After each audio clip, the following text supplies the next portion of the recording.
Hello, Vortex. I'm about to drive home.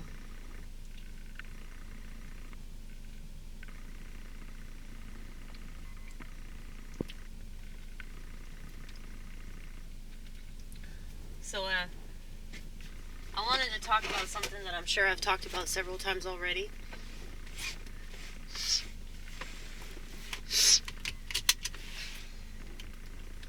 I know that I have the habit of doing that.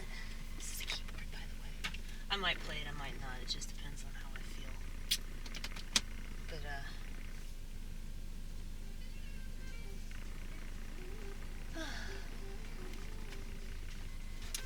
yeah, so, what was the topic, Amy? What was the topic? The topic is mental illness. We've never discussed that. And that's the focus on this entire channel, in case you're not familiar.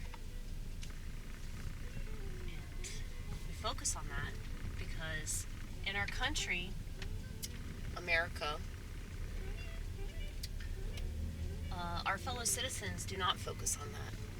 Like at all, dude. At all. That's why 1 out of 5 of them is on medication, because they don't want to focus on what's wrong with them until it becomes what's right with them. Now, I know I sound like a real judgmental cunt because of my views on psychiatric medication, but I've done a lot of research on it, and I've been on it myself, and I see what it does to people.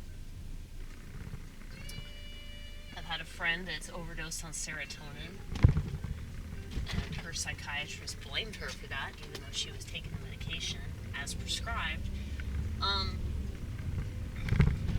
Selective serotonin reuptake inhibitors don't actually help you produce more serotonin.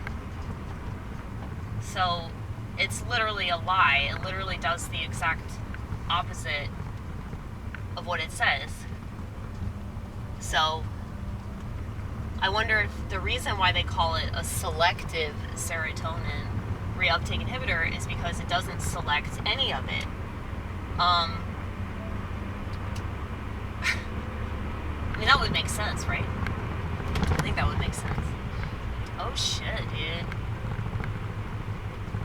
Somebody's getting arrested. There's... Ooh. I don't want it to be me because I'm in a red light. There are like 3 police SUVs over there, and they had somebody in handcuffs at the gas station.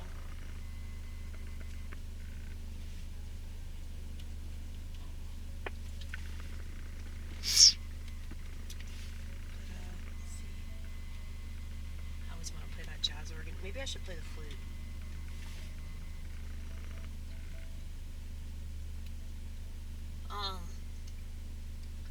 Yeah, so anyway, I'm sorry that I went on yet another anti-psychiatry rant, but I'm allowed, because we know the truth about all these things that people either deny or they just don't care about.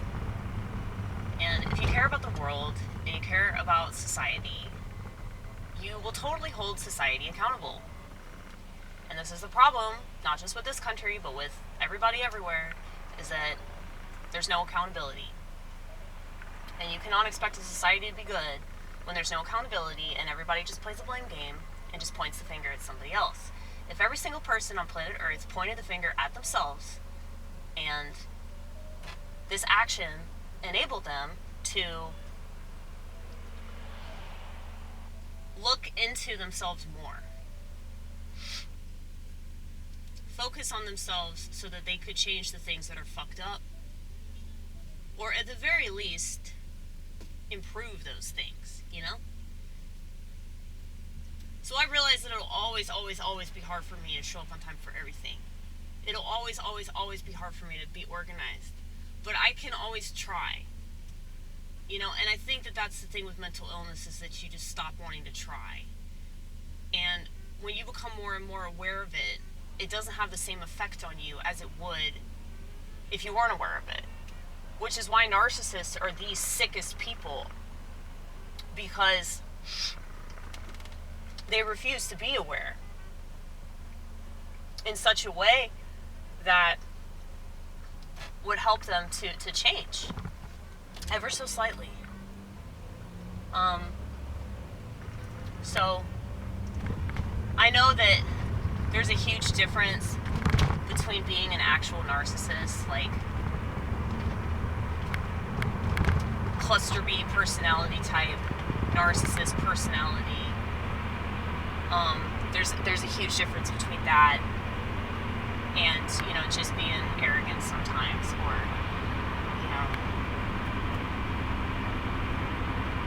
being in the heat of the moment and acting like a dick, huge difference, okay? And I know that women have a really strong tendency, as we've mentioned multiple times, a really strong tendency to jump to erroneous conclusions based off of one little thing, and they don't study people, least of all themselves, so they have no idea that most of the time they're just projecting. But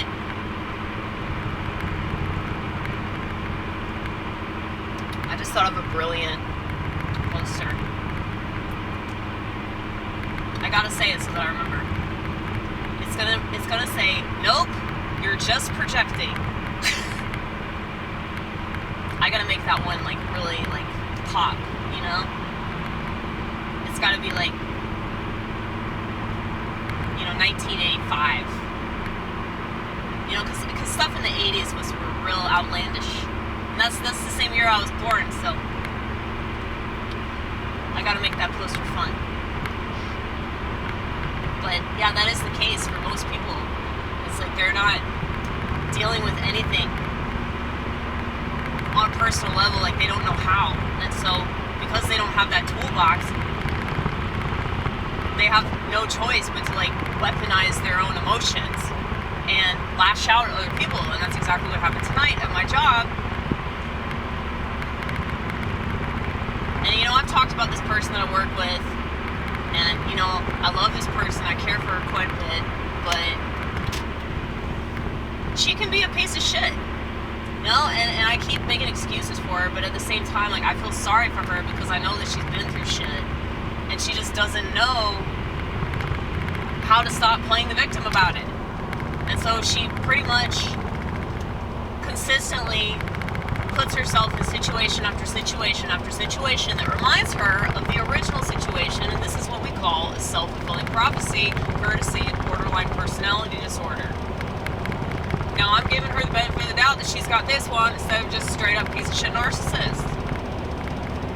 But these two disorders are comorbid because when a borderline personality gets angry, they strongly resemble a narcissist because they have no empathy or compassion or ability to reason or understand when they're being completely out of line.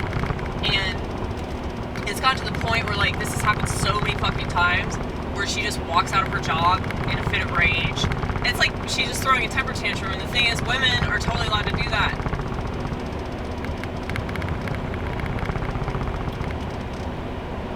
Women get away with way more than men. So I'd highly suggest, if you're a man in the vortex, you just say you're a woman. Just say that you identify as a woman and you'll be able to get away with murder. Okay? Even though you can't have an abortion because technically you're not a woman. But, maybe eventually you will.